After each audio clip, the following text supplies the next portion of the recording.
Hello दोस्तों, सभी good morning, सभी को जय हिंद। उम्मीद आप लोग स्वस्थ होंगे, अच्छे होंगे और अपनी तैयारी में लगे होंगे। दोस्तों, जैसा कि आपका यूपीएससी 45-45 का इस समय उसी का टाइम चल रहा है और सभी लोग अपना फॉर्म भर रहे हैं। और लेकिन क्या है कि सभी को फॉर्म भरते समय जो प्रोविजनल वाला स्नातक में और जो हाई स्कूल इंटर जो सर्टिफिकेट रहता है उसको भरने में थोड़ा सा उनको कन्फ्यूजन हो रही है। और कई लोगों ने बिना सर्टिफिकेट के फॉर्म भर दिया है और उनको ये लग रहा है कि क्या हमारा फॉर्म रिजेक्ट हो जाएगा, क्या हम इस भर्ती में नहीं बैठ पाएंगे। तो वो सभी की जो है जानकारी मैं आपको देने आया हूँ। और एक चीज़ और कहूँगा कि उसके लिए क्या है कि भर्ती बोर्ड ने एक नोटिस जो है वो जारी की है। वो नोटिस जैसा कि आप ये स्क्रीन पे देख रहे हैं, ठीक है। तो मैं आपको ज़्यादा बात ना करके मैं डायरेक्ट आपको ये बताता हूँ कि आखिर उस नोटिस में क्या लिखा निकला है, ठीक है। तो देखते रहिए। जैसे इस नोटिस में जो निकला है वो आपका उत्तर प्रदेश सरकार, ये जो भर्ती बोर्ड है, यहाँ से आपकी ये वायरल नोटिस आई है। उसके बाद इसमें जो है कि जैसे आप देख रहे हैं इसमें कॉलम बना है नंबर 1। यदि 10वीं और 12वीं का अंक तालिका में प्रमाण पत्र संबंधी अभिलेख पृथक पृथक नहीं है, मतलब पृथक पृथक मतलब अलग अलग नहीं है। क्या है था कि 2011 से पहले क्या होता था, जो भी हमको मार्कशीट मिलती थी, चाहे हाई स्कूल हो चाहे इंटर की हो, उसमें जो सर्टिफिकेट नहीं मिलता था वो अलग अलग मिलता था। लेकिन 2011 के बाद से आपको हाई स्कूल इंटर की जो मार्कशीट थी उसमें क्या है कि सर्टिफिकेट साथ में लग के आता था, ठीक है। तो उनको तो कोई दिक्कत नहीं थी, जो पहले वाले हैं उनको दिक्कत होती थी, ठीक है। तो इसमें ये दिया है पृथक पृथक अलग अलग जिनके नहीं है उनके लिए। तो ये दिया है यदि अंक पत्र एवं प्रमाण पत्र तो अलग अलग हैं तो आवेदन पत्र में अंक तालिका और प्रमाण पत्र दोनों ही उपयोग करना होगा। अगर 2011 से पहले जिनके पास जिनकी जो मार्कशीट है उनको अगर उनकी बात करेंगे तो क्या है कि हमको दोनों को ही क्या है अपलोड करना पड़ेगा, ठीक है। तो इस चीज़ को ध्यान रखिएगा। फिर दिया है यदि एक ही अभिलेख में अंक तालिका और प्रमाण पत्र दोनों शामिल है तो ऐसी दशा में आवेदन पत्र के अंक तालिका और प्रमाण पत्र के दोनों स्तरों में यदि एक ही अभिलेख यही एक अभिलेख अपलोड किया जाएगा। तो जैसे हाई स्कूल की जो मार्कशीट थी, मार्कशीट 2011 के बाद वालों की है, जैसे मेरी भी है, तो उसमें क्या है कि एक ही में था तो उसको क्या एक ही जो है एक ही प्रिंट आपका उसमें लगेगा, ठीक है। तो ये हाई स्कूल में है, ठीक। और ये इंटर है, ये दोनों में ये सेम ही चीज़ है, ठीक है। तो ये चीज़ आप समझ चुके होंगे, ठीक है। तो ये चीज़ है, तो ये कन्फ्यूजन अब आप मेरे हिसाब से नहीं रहा होगा आपको, ठीक है। उसके बाद जो एक और ऑप्शन है वो ये है दूसरा नंबर, यदि स्नातक उपाधि उपलब्ध नहीं है, ठीक है। स्नातक की जो उपाधि उपलब्ध नहीं है, स्नातक की अंक तालिका अपलोड करना अनिवार्य है। तो जो हमारा सर्टिफिकेट मतलब जो मार्कशीट होती है ग्रेजुएशन की, वो तो हमें अपलोड करना ही है, ठीक। उसके बाद क्या, यदि स्नातक उपाधि डिग्री उपलब्ध नहीं है, मतलब एक डिग्री अलग होती है, ठीक है। जो लोगों ने करी उनको पता होगा, एक डिग्री मिलती है तो वो एक अलग उपलब्ध नहीं है तो उसके लिए तो औपबंधिक प्रोविजनल एक प्रोविजनल होता है, ठीक है। डिजिटल जिसको बोलते हैं वो आपकी निकल जाती है, ठीक है। उसको आपको वो आपकी आ जाती है, उसके लिए अप्लाई करना पड़ता है। वो आपके साथ 1-2 दिन में आ जाती है, क्योंकि मुझे याद है ऐसा कुछ कि पिछली बार मेरे साथ भी ऐसे होता, मेरे को डिग्री नहीं थी तो मैंने फिर उसको क्या किया था तो मुझे प्रोविजनल मिल गया था। लेकिन खैर मेरी डिग्री भी थोड़े दिन में आ गई थी, थोड़ा लेट हो गया था प्रोसेस, तो हमें डिग्री भी मिल गई थी बाद में।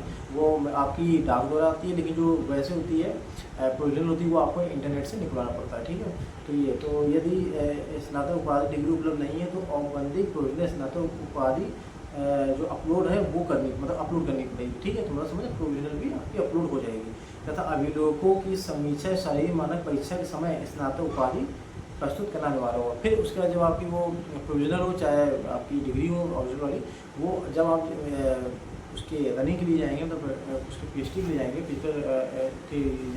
फिजिकल टेस्ट के लिए जाएंगे, तो आपको क्या है ये सारे डॉक्यूमेंट जो आपके नहीं हैं वो आप अपने ले जाके क्या है वहाँ पर दिखा दीजिएगा, शो कर दीजिएगा, ठीक। तो ये एक आपकी चीज़ें क्लियर हो जाएंगी। तो उम्मीद है कि आपको ये सब चीज़ें क्लियर हो गई होंगी। फिर आपका तीसरा जो है महिला अभ्यर्थी को आरक्षण के लाभ हेतु जाति प्रपत्र पिता पक्ष से प्रस्तुत करने के संबंध में।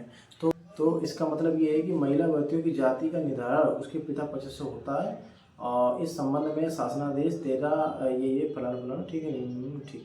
तो इसमें देखो ये है कि जैसे क्या होता है कई जो महिलाएं होती हैं वो क्या होती है अदर कास्ट में शादी कर लेती हैं, ठीक है। मान लीजिए कोई बाई चांस कोई अगर कोई दूसरी कास्ट का फिर उसने दूसरी कास्ट में शादी करी तो उसका तो वहाँ पर टाइटल चेंज हो गया है, ठीक है। लेकिन जाति प्रमाण तो वो फिर अपना पिछले ही लगा रहा है। तो इसीलिए जो भी जाति प्रमाण पत्र होगा वो अपने पिताजी मतलब जहाँ पिताजी अगर जिस कास्ट के हैं उसी हिसाब से उसका जाति प्रमाण पत्र बनेगा, ठीक है। तो इस चीज़ को आप समझ चुके होंगे। तो ये आपको जो मतलब कहना है कि ये देखिए जो गर्ल्स हैं जो अनमैरिड हैं उनके लिए तो कोई दिक्कत नहीं, लेकिन जो मैरिड हो गई हैं उनके लिए ये खास जो है नियम का निकला है, ठीक है।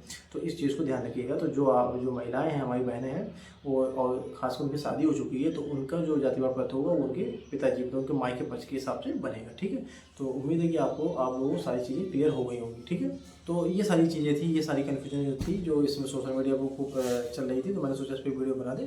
और बाकी आप टेंशन न लीजिए, कोई दिक्कत नहीं है। और जब मैं भी था तो मेरे में भी ये स्नातक वाले में मुझे याद है कि स्नातक वाले में मेरा भी एक चक्कर फंसा था। तो मैंने अपना CAJMU जो मेरे कानपुर में यूनिवर्सिटी पढ़ती है, वहाँ जाके काफ़ी लोग आए थे, सभी लोगों ने ये चीज़ें उसके लिए वहाँ पर बातचीत करी थी। तो हम लोग को फिर हम लोगों ने प्रोविजन जो डिजिटल वाला होता है वो एक निकल है, वो अपना ऑनलाइन वो कर देते हैं, फिर उसको हम लोगों को प्रिंट से निकलवाना पड़ता है।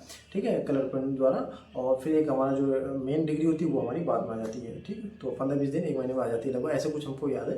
ठीक है, तो ये चीज़ है। तो ठीक है, बस मैंने सोचा इसी पे ये वीडियो बना दूँ।